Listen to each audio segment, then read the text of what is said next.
মাতব্বর সাহেব, আমি বিয়ে করছি কেবল 2-3 দিন, এরই ভিতরে আমার আব্বা আমার হারুই কেবা করে মানে বিয়ে। আরে ফজর ভাই, কাজটুক করলে কি?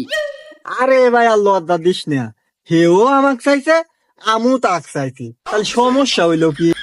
তোর কপালে লাথি দেবো, তোর থেকে আমি ভাত কাপড় চাই? হ্যাঁ রে মাতব্বর সাহেব, এটা কেবা করে সম্ভব? আমার বাপে যদি আমার শাহরুখকে বিয়ে করে, তাহলে আমার বউ তার মেয়ে হয়ে যাচ্ছে না? আর আমি তো আব্বার আগের থেকে সওয়াল, তাহলে আমরা জামাই বউ ভাই বোন হয়ে গেলাম না? লে রে বাঁচতে মাইনিলে কোনো কাজে সিস্টেম মিস্টেম করে চলান যায়, তাহলে চলা ভালো হবে নি। আরে মাতব্বর সাহেব, এটা আমি কেবা করে মানিলেই? আমার শ্বশুর বাড়ি, আমার বউ শ্বশুর বাড়ি একই জায়গায়, একই বাড়ি। শুধু কি তাই, আমার বাপের শ্বশুর বাড়ি, আমার শ্বশুর বাড়ি একই জায়গায়, একই বাড়ি। কেবা করে মানিলে কোন তো মাতব্বর সাহেব?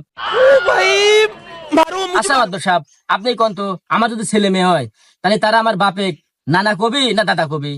আমার বাপের যদি ছেলে মেয়ে হয়, তাহলে সে আমাকে মামা কবি না দুলাভাই কবি?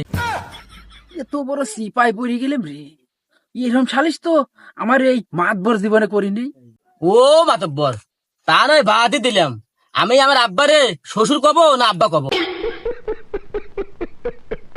আমি কোন প্রশ্নের সম্মুখীন হইলাম? এ গাদা, তুই নাই তোর আব্বারে ড্যাডি কোয়া? ও মাতব্বর সাহেব, তা না আমি মানিয়ে নিলাম, আমার বউ আমার আব্বারে শ্বশুর কবি না আব্বা কবি? আর তো পারা গেল না, ধৈর্যর বাদ তো ফারাক্কার বাদের মতো ভাঙিয়ে গেল। ফারাক্কার বাংলা হবেন না মাতব্বর সাহেব। আর একটা কথা আছে, আমি আমার শাশুড়ি মা কব না শাশুড়ি কব?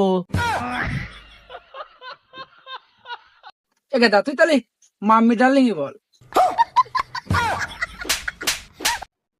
এ বেটা, মানিলে না, আমারও তো সংসার আছে, বাড়ির যাওয়া লাগবে।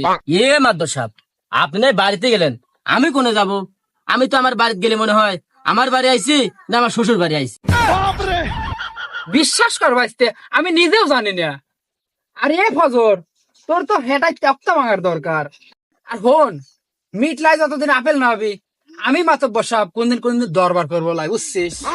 আর আমি কি রাজি নেই।